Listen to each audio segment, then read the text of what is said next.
ចាជីវិតងឹតលែងភ្លឺទៅហើយអស់ទឹកភ្នែកអើយយ៉ាងហូរដល់ណាលំបីអ្នកហោចូលជាជលសាក៏ឋានៈស្នេហាគ្មានមេត្តាក៏ចិន្តាដែរនឹកឃើញទាំងអស់អនុស្សា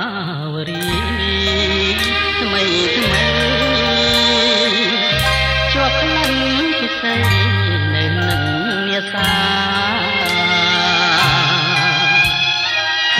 តែម្ចាស់នៃក្លិនឃ្លាតហើយណា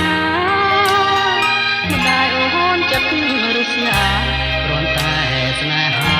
ក៏មានឋានៈ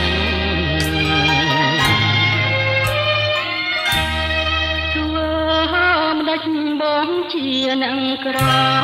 ទួងស្នេហ៍បងស្នេហ៍ដោយស្មោះសរក៏គ្មានសង្ឃឹមឡើយពីថ្ងៃនេះទៅត្រូវប្រត់គ្នាហើយលាហើយលាហើយអូនអើយនៅឲ្យសុខចុះហើយលាហើយនេះលុះអវសានជីវិតលាទាំងដួងចិត្តនឹកគ្មានរសាយប្រោះណាមិនព្រួយប្រោះណាមិនស្ដាយស្ដាយអើយសែនស្ដាយដោះស្រាយយ៉ាងណាក៏គ្មានសង្ឃឹម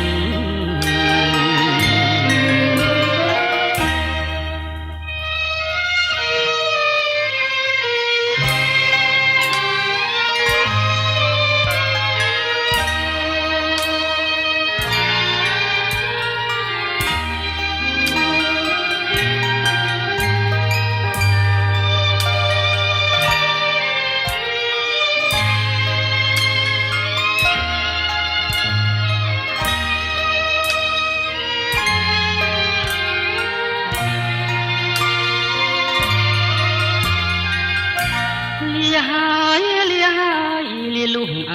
វសានជីវិតលាទាំងដួងចិត្តនឹកគ្មានរសាយប្រោះណាមិនព្រួយប្រោះណាមិនស្ដាយស្ដាយអើយសែនស្ដាយដោះស្រាយយ៉ាងណាក៏គ្មានសង្ឃឹម